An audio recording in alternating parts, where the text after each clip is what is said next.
আসসালামু আলাইকুম প্রিয় দর্শক, হালাল রান্নাবান্না চ্যানেলের পক্ষ থেকে আপনাদের সকলকে জানাচ্ছি স্বাগতম। প্রিয় দর্শক, সকালে অথবা বিকেলে চায়ের সাথে অর্থাৎ বিস্কুট যদি হয় তাহলে কিন্তু মন্দ হয় না। তো প্রিয় দর্শক, যদি সেই বিস্কুটটা হয় নিজেদের হাতে বানানো তাহলে তো কোনো কথাই নেই। আমরা মুসমুসে সুস্বাদু বিস্কুট বানিয়ে আজকে আপনাদেরকে দেখাবো। সেই বিস্কুট দিয়ে আপনারা বাড়িতেই নিজেরা এবং সোনামণিদের সাথে নিয়ে চায়ের আড্ডায় খেতে পারবেন এবং মেহমান আপ্যায়নে এটা অতুলনীয় একটি বিস্কুট। তো প্রিয় দর্শক, আমাদের চ্যানেলটি ভালো লাগলে একটি সাবস্ক্রাইব করে রাখবেন। তাহলে চলুন দেখা যাক কিভাবে আমরা আজকের বিস্কুটটা তৈরি করি, তা দেখে নেওয়া যাক। আমরা একটি মিক্সিং বোল নিয়ে নিলাম এবং একটি ডিম ভেঙে দিলাম। তারপর আমরা তেল দিয়ে নিলাম, হাফ কাপ পরিমাণ তেল দিয়ে নিলাম। এখন আমরা তেল এবং ডিমটাকে ভালো করে ফিটে নেব। তারপর আমরা হাফ কাপ চিনি দিয়ে নেব। সেই ডিমের মধ্যে দিয়ে দিলাম হাফ কাপ পরিমাণ চিনি। এখন আমরা এটাকে আবার ভালো করে একটু মিশিয়ে নেব। এখন আমরা দিয়ে দিব 1 চামচ পরিমাণ বেকিং পাউডার, তারপরে স্বাদ মতো একটু লবণ আমরা দিয়ে নেব। তারপরে এটাকে আবার ভালো করে নাড়াচাড়া করে নিতে হবে কিছুক্ষণ। এখন আমরা ডিমের ফ্লেভারটা দূর করার জন্য সামান্য পরিমাণে ভ্যানিলা এসেন্স দিয়ে দিলাম ভ্যানিলা এসেন্স এবং ভালো করে একটু নাড়াচাড়া করে নিতে হবে। এখন আমরা খামিরটা তৈরি করতে যতটুকু আটা লাগে আমরা আটা দিয়ে দিব। আস্তে আস্তে আটা দিব আর নেড়ে চেড়ে খামিরটা তৈরি করে নেব। আমরা বিস্কুটের ডোটা তৈরি করে নিলাম। এখন এটাকে আমরা 10 মিনিটের জন্য ঢেকে রেখে দেব।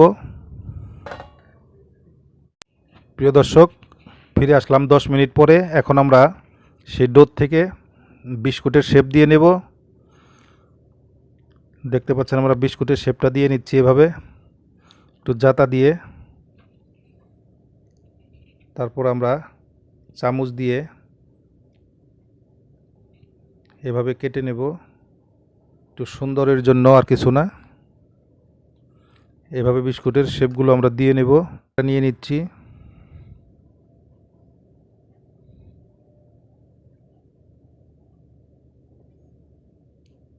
এটাকে আমরা এভাবে শেপ দিয়ে নিব এবং মাঝখানে একটা চেরি ফল আমরা দিয়ে নেব। এটাও সুন্দরের জন্য এবং মজার জন্য। এভাবে আমরা সবগুলো বিস্কুট তৈরি করে নেব। প্রিয় দর্শক, আমরা একটা প্যান নিয়ে নিয়েছি এবং প্যানের ভিতরে আমরা একটু তেল মেখে একটা কাগজের উপরে বিস্কুটগুলো আমরা সাজিয়ে নিচ্ছি।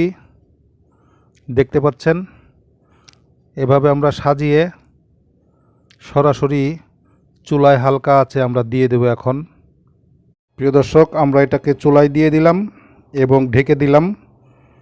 আমরা 15 থেকে 20 মিনিট পরে দেখে নেব কি অবস্থা হয়।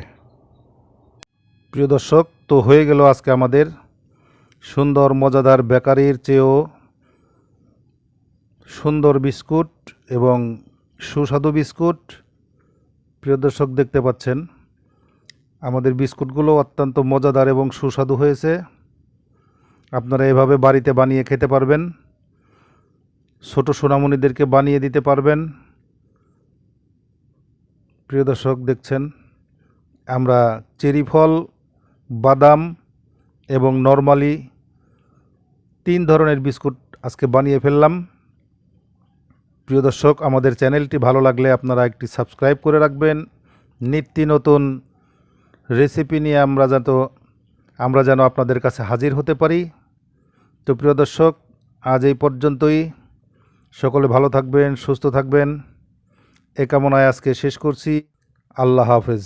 আসসালামু আলাইকুম রহমতুল্লাহি ওয়া বারাকাতুহু।